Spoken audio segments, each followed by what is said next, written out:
There's currently an outcry in Africa. First, it was Liverpool manager Jurgen Klopp who described the African Cup of Nations as a little tournament. Then FIFA fixed the 2021 Club World Cup to February next year, when the African Cup of Nations will be taking place in Cameroon.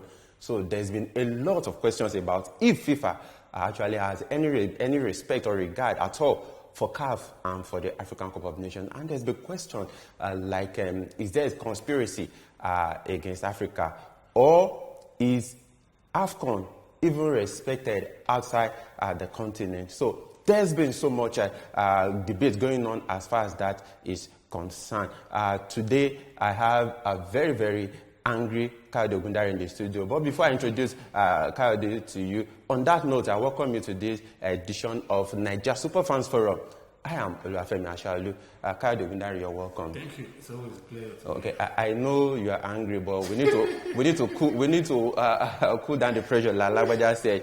So we need to actually mellow down. So we'll be bringing you into all of this when we return from this break. Please stay with us.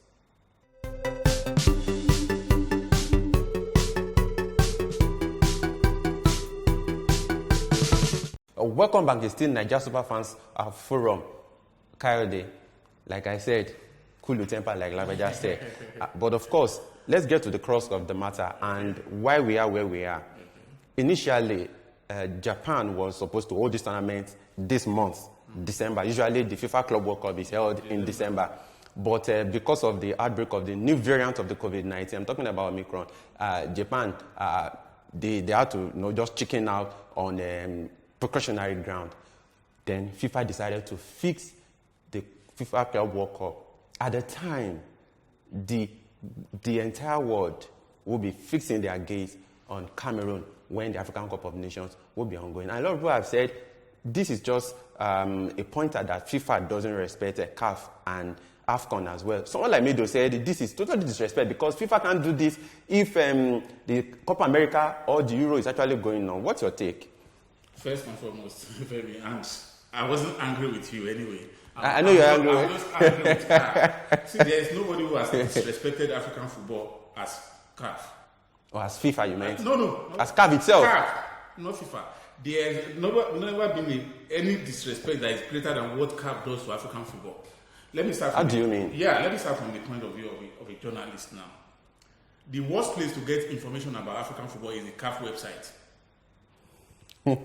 Yeah. I think I know where you're going. You know where I'm going. Yeah. That's one. Then secondly, there's no way. See, there's something about how you value yourself. Respect is not commanded. It is earned by what you do. Yeah. If Africans embodied in CAF now, if we treat this tournament, the AFCON, like we should, it is our own version of the World Cup. Yeah. If we treat it the way we should, I think nobody would have the guts to come and disrespect us in the way FIFA has disrespected us. If CAF puts its feet down and says, you know what, whichever player is signing any contract with any club, as long as you are selected by your national team and it is time for the AFCON, you must be there. If you are not there for what, except for reasons of inability, disability, or injury that will make you not to be. But we've seen over the years people come and give all sorts of excuses. Why even African players, why they are not going to play for their country. I'm not sure we see this in Europe.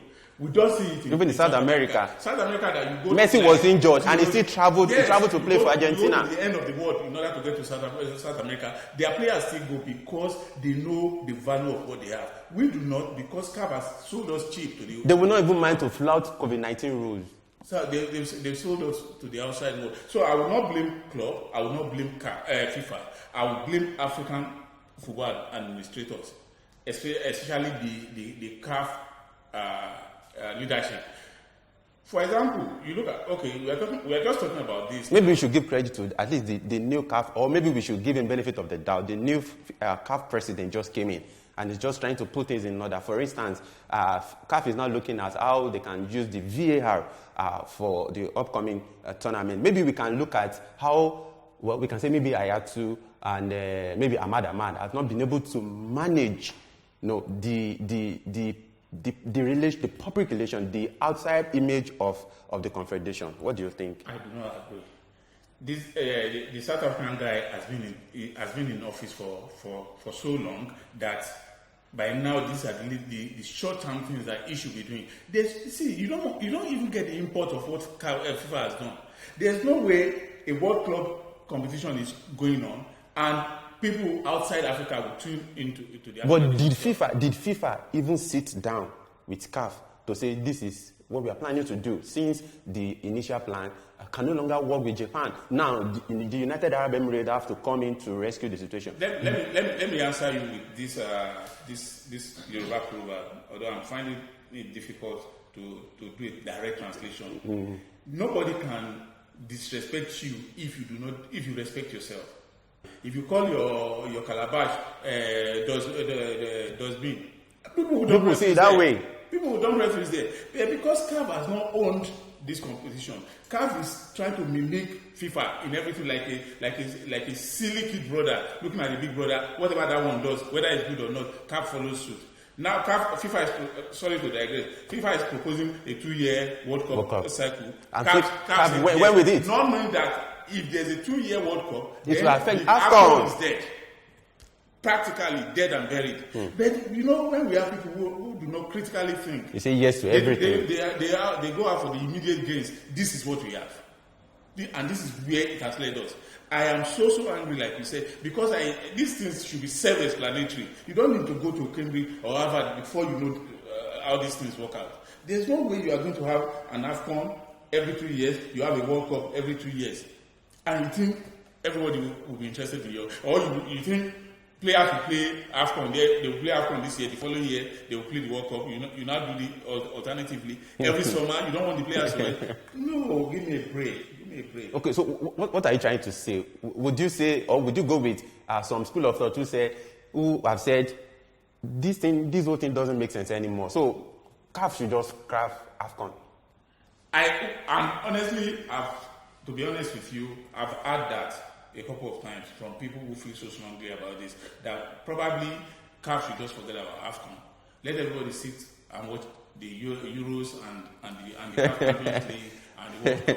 Come on, we need to have something going for our own too. We do not value what we think we have. The AFCON is supposed to be the showpiece of our football in Africa. It is the same thing that is rubbed in the mud. Players do whatever they like. They walk in and out of the competition. Like it has happened to Nigeria too.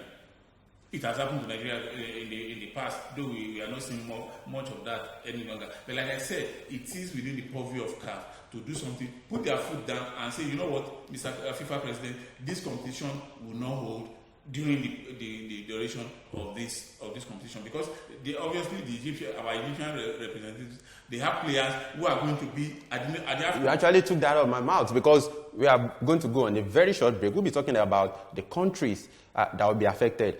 If you're a Chelsea fan, Edouard Mendy, of course, will also be affected, because it will be at the AFCON or for Senegal. And of course, Hakim Ziyech will also be affected for Morocco. So we'll be back. We'll be telling you countries and teams that will be affected as far as this clash of dates with AFCON and a Club World Cup is concerned. Please stay with us.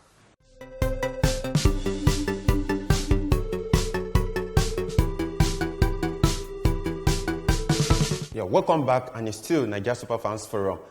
Kayode, quickly, as we round up now, before we went on that break, we're talking about countries and clubs that will be affected with this clash of date.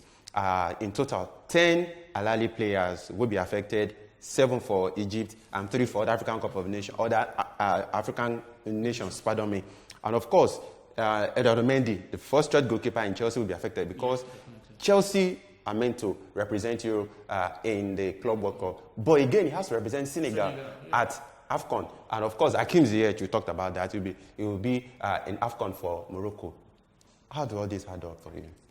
It doesn't add up. There's no way to twist this. I think what we should be looking at is outright cancellation of the AFCON. Since we have no. See, it may sound stupid. Actually, but since we have reduced ourselves to make errand boys of FIFA, I think we should just do ourselves a favor. Because what's the essence of having big players playing in Europe all through the season, and when your home competition comes in, they are not available?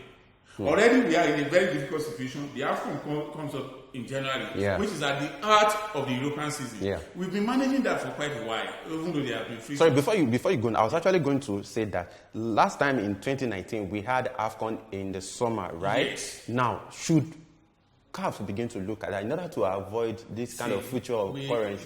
Because of the climatic condition of Africa, June is a very, very difficult period to have the AFCON. But again, it's also the most difficult part of the season for European teams to release their players.